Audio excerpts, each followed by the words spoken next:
Because sometimes we look at ourselves with a filter on. We look at ourselves with that glossy filter as though we're all good. All the bad parts we can just ignore, or we don't have to be accountable for it. No. You cannot grow without being accountable to yourself. Okay, you can be accountable to other people, but are you accountable to yourself? When no one is watching, are you still able to be accountable for your actions? Hey guys, welcome back to my channel. For those of you who are new, I'm Lakeishaa, and if you're not new, welcome back. Today we are back with another L talk, the real talk, and today we're going to be talking about the journey of progressing into your future self. My channel is all about self-development, self-love, it's all about faith, it's all about becoming the best version of yourself, but also accepting every version of yourself along that journey. Because as you're on the journey of self-development, you're going to see sides of yourself that you don't necessarily like. You're going to see sides of yourself that you didn't even know existed. And I'm here to help you navigate through that by the grace of God. My message to you is that you are a work in progress, and that is okay. From the beginning to the end, you're never going to have it all figured out. Human beings are wired in a way where we always want to know the end and all. We want to know every single detail about everything. We want to know the steps we're going to take. We want to know what tomorrow is going to hold. That's why so much people run to fortune tellers. That's why so much people run to palm readers. Because human beings always want to be in the know-how. Human beings are wired to want to know tomorrow. To want to know what step am I going to take. And it goes against our human nature to just trust God. And I think that ties into when we're also on a journey of self-development. We want to become our next year version today. We want to be our future version now. We don't want to wait. We don't want to wait. We don't want to see all the ugly parts of ourselves. We don't want to go through all of the awkward moments. We don't want to go through all of the hurt and rejection as required in order to actually transform into who you're meant to be. You see, the future version of yourself, you don't just get to that person just by doing all of the work. No, you have to go through stuff that you think will break you. You have to go through stuff that you think you can't come back from. You also have to go through the good moments that you can't imagine it getting any better than this, but it does. And then you also have to go through the moments where you can't imagine it getting any worse than this, but it does. There has to be a balance. Your future version of yourself isn't just created based on all the good parts and all of the parts that you like. That person is created based off of every single experience that you go through. And it's about how you cultivate yourself through those experiences, which will determine what type of person you turn into. Even when you see parts of yourself that you don't like, or parts of yourself that you thought you let go of, or parts that you thought you outgrew, even when those parts come back and you realize that, oh, I actually still have those tendencies. I actually still have the tendency to get jealous. I actually still have the tendency to feel sad and rejected. You still have to love yourself through that. Coping strategies aren't just for dealing with external people or circumstances. It's also for dealing with yourself. When you see a part of yourself that you don't like, what is your response to that? Is your response to avoid? Are you brushing past it? Or are you actually stopping to acknowledge it, process it, and accept it? The way you cope with yourself is so essential to your growth. How you act towards other people isn't just subject to other people. You also have to act that way towards yourself. If you're extending mercy and grace to someone else, you also have to extend that same mercy and grace to yourself. You have to begin to ask yourself, what strategy am I using when I feel like I'm failing? If I feel like I'm failing, what is my strategy? What is my coping strategy? What do I do? Do I avoid? Do I acknowledge it? Do I tackle it head on? What do I do in the face of adversity? Do I disconnect myself? Do I avoid? Do I distract myself?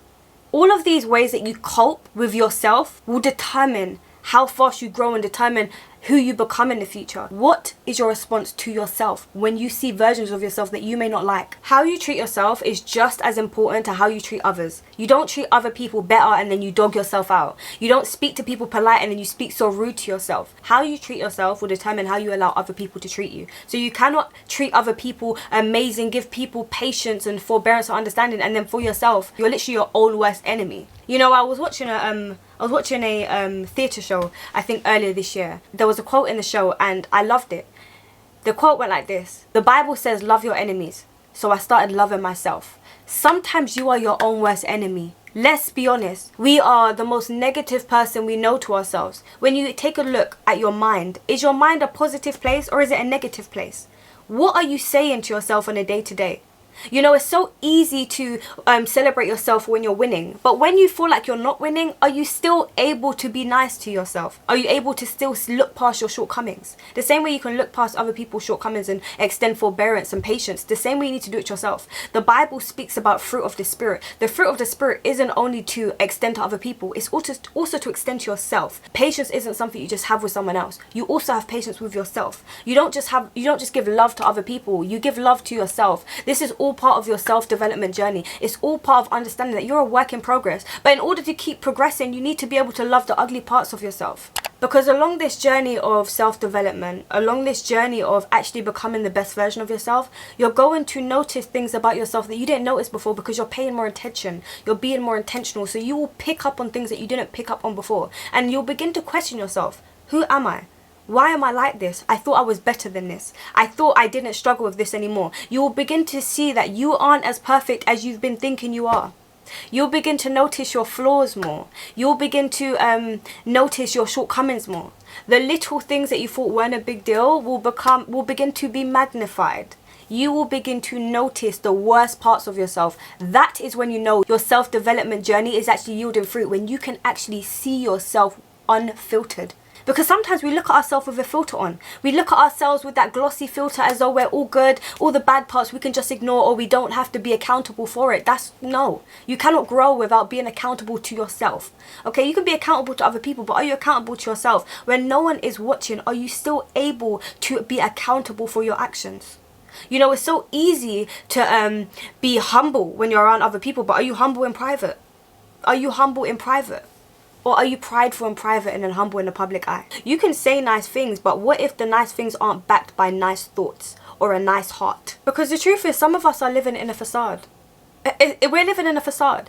We think that our journey is going to be perfect. It's going to be seamless. There's going to be no wrinkles, but that is not the case. This journey of self-development, becoming the best version of yourself, becoming the woman you always wanted to be, is not a smooth journey. It's not easy. You will struggle with things. You know, a lot of the time we see something about ourselves or we fail at something and automatically we just give up and we tell ourselves that we're not worth it, that no one will love us, that no one will accept us because you struggle to accept yourself. But this is all part of the journey. Getting past this self-perception, thinking that you're perfect, thinking that things are always going to go your way. Things are not always going to go your way. Things are not always going to be perfect, and you have to be able to accept that. You have to be able to be okay with things not being okay.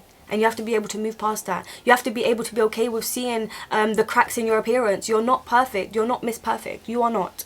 And you have to still love yourself in that moment. You have to still accept yourself in that moment. Stop looking for someone else to give you the compliment and give yourself that compliment. Stop looking for someone else to tell you that it's going to be okay and tell yourself it's going to be okay. Stop looking for someone else to give you that validation and validate yourself through the word of God. You know, if I was waiting around for people to validate me, I'd be depressed in my room with no confidence. But it took me being fed up with being that insecure little girl looking for validation from men, from friends, from family. And I just decided, you know what, God, I'm so sick and tired of relying on people to make me feel good. I'm going to do it myself. I'm going to do it myself. I'm going to cultivate my life in a way where my life revolves around God. And I don't really need anyone to give me that validation. I don't need anyone to tell me that I'm okay, that I'm loved, that I'm a good person. I tell myself the real. I'm not the best person. I'm not the nicest person, but I'm the best version of myself right now, and I'm only going to get better. And that's what you have to tell yourself right now. You are the best version of yourself. However, things will get better. You're the best version of yourself in this moment. Things are not easy, but you're still surviving. You are a work in progress. You cannot make things perfect. You cannot have control over everything. You can't complain about what you don't like about yourself. Oh, I don't like my weight, so lose weight. Go to the gym. Lose the weight if you're so unhappy. I don't like my face. I feel like I'm not pretty. Well, then make sure you have more to offer than just your looks. I made sure that at the time when I was insecure about my weight, I lost weight. And then I became the most secure about myself in my body. You see, sometimes we have problems that we can fix, but we just want to complain. And then we want to feel bad about ourselves and say, oh my gosh, I'm just so not where I want to be. You can get to where you want to get to, but you just have to understand it's a process, it's a journey. It's not overnight. You have to be able to accept every stage of this journey. God is a God of process. You will never get to the end goal without going through certain things. Look in the Bible. Everyone went through something. So whatever you're going through right now, it's not going to kill you. But what will kill you, what will kill your drive, what will kill your self-esteem, what will kill your motivation is allowing yourself to stay in the same position you are now in the name of, I'm just not where I want to be. If you're not where you want to be, then move. Just move. Baby steps is better than no steps. You know, this word came to me randomly that you're a work in progress, and it's fine, but you also need to keep progressing. You need to keep moving forward. You need to accept yourself in the moments where no one else accepts you. And that's just the real. My whole niche is self-development. Self-development takes a while. It's a lifelong journey. You're never at the end goal. But you have to be consistent in order to just keep making impact. And I really hope this video did touch you and bless you. Because I am like your YouTube sister. I'm your YouTube friend that is here to encourage you, motivate you, and help you become the best version of yourself one step at a time. But if you like this video, please like, comment down below, share to a friend if you think it can bless someone, and if you haven't already, subscribe and turn on your post notifications so you never miss an upload. I will see you in my next video. Bye.